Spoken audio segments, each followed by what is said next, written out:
ça fait 12 ans en fait que je suis ergothérapeute au CHUM et mes clientèles principales sont les grands brûlés et les soins intensifs. Donc moi, je suis ergothérapeute au CHUM depuis à peu près 9 mois, donc je suis surtout dans le secteur de médecine interne. Au quotidien, avant la pandémie, on travaille beaucoup sur le positionnement aux soins intensifs comme prévention d'une atteinte de l'autonomie éventuellement. Donc moi, mon rôle comme ergothérapeute, normalement, c'est vraiment d'évaluer l'autonomie des gens.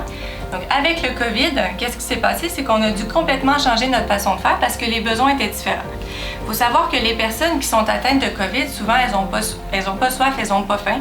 Donc elles vont être dénutries, elles vont perdre des capacités à se mobiliser, à se tourner dans le lit, à se lever. Donc on va être plus à risque de chute.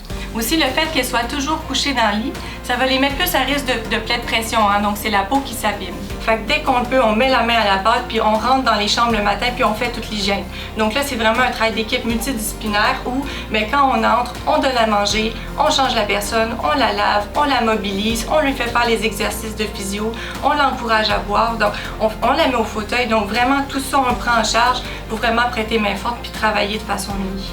Dans l'évolution de la pandémie, on a eu l'occasion de voir dans les autres pays qu'il y avait beaucoup de patients qui étaient mis en décubitus ventral pour favoriser la respiration, optimiser la respiration dans les cas de détresse respiratoire qui surviennent avec le COVID. Seulement, on utilisait des lits avec des coussins préfabriqués, puis on tournait les patients. Il n'y a pas suffisamment de lits comme ça au Québec, donc il a fallu trouver une façon avec, comme on dit, les moyens du bord.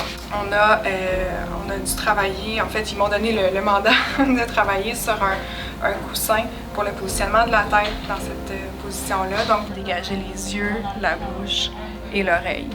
Tout le monde a vraiment donné énormément de leur temps, de leur effort. Et puis tout le monde a vraiment mis la main à la pâte. C'est vraiment le travail d'équipe que je vois ressortir et vraiment le dévouement des gens pour traiter les patients de façon adéquate et tout ça. On travaillait déjà en équipe, mais vraiment la situation du COVID nous a soudés. On s'en est déjà parlé en équipe avec mes collègues, puis tout le monde en est d'avis qu'il y a quelque chose qui va sortir de ça de vraiment très positif.